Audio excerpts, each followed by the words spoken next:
Hey, up here at the window. Come on, unlock the window. Hey, come on, unlock the window.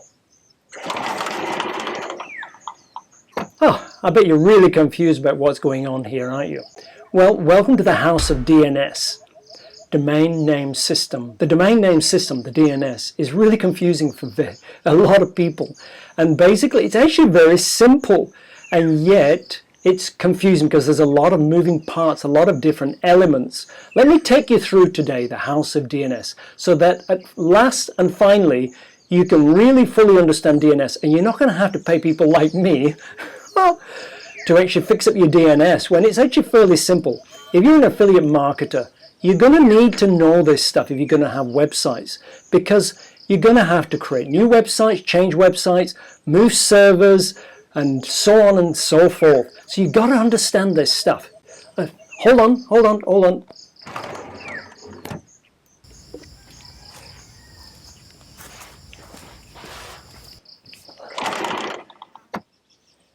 So everything you can see here, basically, your Hall of Records, the House of DNS, they're my spins on things, by the way. They don't actually exist. But, you've got your name server, your web server, and, your domain name registrar. So basically, all these things are something you must understand. So let's have a look at them all. Let's go through one by one so that by the end of it today, you're going to understand it rock solid, 100%, and away you go. Yeah, hey! Hey, now what do you think about the new thin look? 2 weeks of COVID. Hey, nothing like a good dose of COVID before breakfast, huh? So hopefully this doesn't last for too much longer, but hey, I'm getting good. So hold on.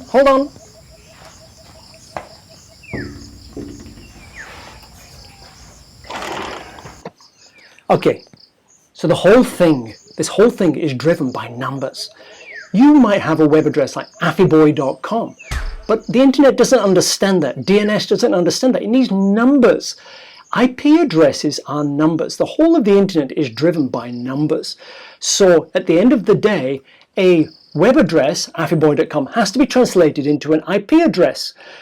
For example, 192.168.8.2. And basically, what happens is that web address is pointing to what's called a web host, your web hosting company, your web hosting site. Your web hosting site is where your physical site files are located. Everything's located on that server, and it's indicated and registered to an IP address. Now, the confusing thing for some people about web addresses and web servers is that one IP address can have many websites. So let me give you an example. Your web server might be hosted at 192.168.8.8. Now that's like an address. And in that address, it can be a multi-story building. There could be one person living in that address or 20 families living in that address. There can be many, many people. Now, once you get to the address, which is the IP address designates that, once you go inside, you're on your web server. The web server sorts it all out. It knows who lives on what floor and who they call, what they call, where they live, and so on. It knows how to find the website because that's the internal wiring of the web server. So you don't need to worry about that. That's your web server's problem. But the IP address gets you to the door and knocks you on that door. So if you look down here, you see the A record. That is the DNS record that actually relates to your IP address. That's the first and most important DNS record that you have. Now, the A record will always point to an IP address. That's something you must remember, and it will help you with the confusion later on when you start talking about CNAMEs. Let me give you an example to show you how the internet is driven by IP addresses. Let's come into here and type affyboy.com. Okay, and we're going to do a search, and you'll notice it's doing a search on right now the A record, and there you go, you can see the IP address. Now, if we did a search on this IP address here, we would find that it's actually located in Singapore. Where is that? Singapore, DigitalOcean LLC. Now we come back over here. You can see down here there's a lot of other DNS records, and there's your CNAME, MX, so we'll be talking about these very soon. Let's go and have a look now at your domain name registrar. Let's go and have a look. Let's take a look. Oh, whoa. Hey, you know, one of the other confusing things is that domain name host, domain name registrar, and web hosting. Oh, better open the window. No good with the window closed. Well, the good thing is domain name host and domain name registrar are the same thing, which is great. An example being GoDaddy. Now, of course, your web hosting is the physical company that is hosting your website.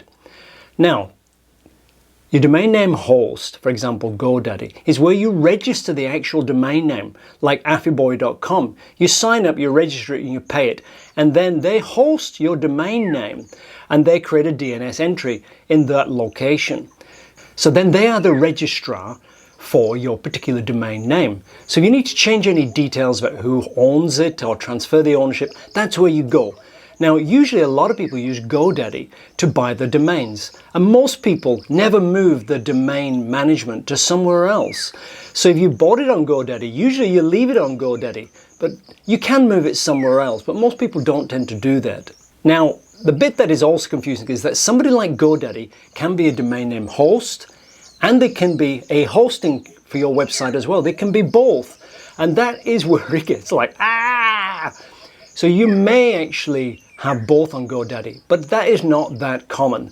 A lot of people will register, for example, on GoDaddy, keep the domain there, but then they'll host on somewhere else like SiteGround or DigitalOcean. So for the whole thing to work, you need something called name servers. So hold on. Let's talk about name servers.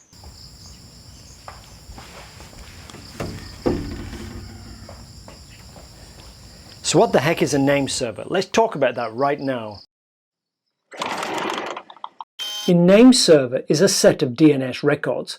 Usually there's a minimum of 2, and often there's 3 and sometimes 4. 99% of the time, your name server records, your DNS records for the name server, sit on your domain name registrar. They're very important DNS records because it tells the DNS system the start of the whole chain. If your name server records are not set up correctly, then your website won't resolve properly.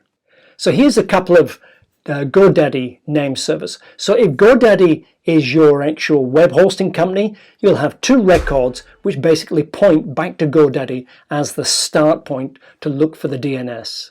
If, for example, you're on DigitalOcean, you'll have 3 name server records like this. Your web host will look after your name server records. You don't need to be concerned about those. Basically, someone like DigitalOcean manages their own name server records, so they set up the IP address correctly. So you can just use the records. Same with GoDaddy. Very occasionally you're running your own server and you might need to be playing around with the name server records. Why are there multiple records? Well, basically redundancy, to make sure that your website always resolves all the time. Yay! So what about something like Cloudflare? That's like the odd bod, and it gets very, very confusing for people when they start using Cloudflare. Cloudflare is a content delivery network. So that means that Cloudflare will store a copy of your records, your files, such as your images, on its servers around the world in multiple locations to basically speed up the whole process of your website loading. Now, if you want to use Cloudflare, you have to designate the Cloudflare name servers on your DNS records. So if you're on GoDaddy, for example, you'll need to use 2 NS records to point basically the DNS to Cloudflare. Here's an example of 2 records. Now, once you've done that, you need to copy all your other DNS records onto Cloudflare itself, because that now becomes the new location for all your DNS records, because Cloudflare needs that to be able to do its job properly. So let's go and have a talk about those other DNS records, shall we? Let's go!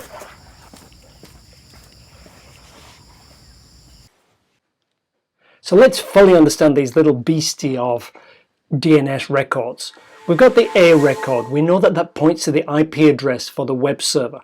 What about the other ones? Another one, a common one, is the CNAME. Basically, CNAME stands for canonical name, which is basically an alias. If you wanted, for example, a www in your address, then you'd need to create an alias in there normally to actually specify that. Or if you wanted, for example, a subdomain like mail.affyboy.com, you'd use a CNAME for that. And if you had cPanel, you could have cpanel.affyboy.com, and if you're using the cPanel. Another example could be if you actually have a staging server, like staging.affyboy.com. So suppose you get the idea now of the CNAME, the canonical name. What about the text records? Well, text records are basically very simple as they store text information. If, for example, you wanted to verify your Google domain, they often use the text records. It's one way to verify your domain. They'll give you a code, you load it into your DNS as a text record, and then Google will go and pick it up. Here's how it works. We'll give you a verification code that's unique to your new Google Workspace account. You'll go to your domain registrar's website and create a new DNS record, and then paste that verification code into the new record. Once you've done that, come back to the Workspace Setup tool and tell Google to check for your verification code. Text records can also be used for something that will store something called the SPF and DKIM records. These are to do with your email and very useful. We're not going to cover those off today, but very useful to understand. They're stored as text records too. And what about email? MX records look after your email. Here's an example of Google's MX records for Gmail. And you'll notice that there's a priority to each particular record. And finally, you've got NS records. You've actually got a bunch of other ones as well, but the NS record is the last of the major ones we're going to talk about today. You very rarely will need to actually have NS records on your DNS, as I mentioned earlier, unless you're normally hosting your own website. Whew! Nearly done! Yay! Last thing we want to talk about is DNS propagation. You've heard it all the time. Hey, wait for the DNS to propagate. The DNS is propagating. It takes 24 hours. Like, what the heck is that? Well, simple.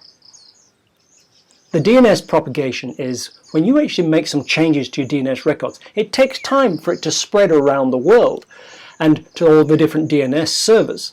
Now, they say 24 hours, but in reality it's about 10 minutes. So what can actually affect the actual speed is the TTL time that you set up on your DNS records. That's the time to live. Basically what that does is tells the DNS servers how long to actually cache the DNS records for. Have a look here and you can actually see an example of the TTL setup. At last! I've had 2 weeks of COVID and this is my first video, so if it's a little bit out of play, then please forgive me. But let me catch you in the next video and let's have a lot of fun. Thank you for watching. Yoo-hoo!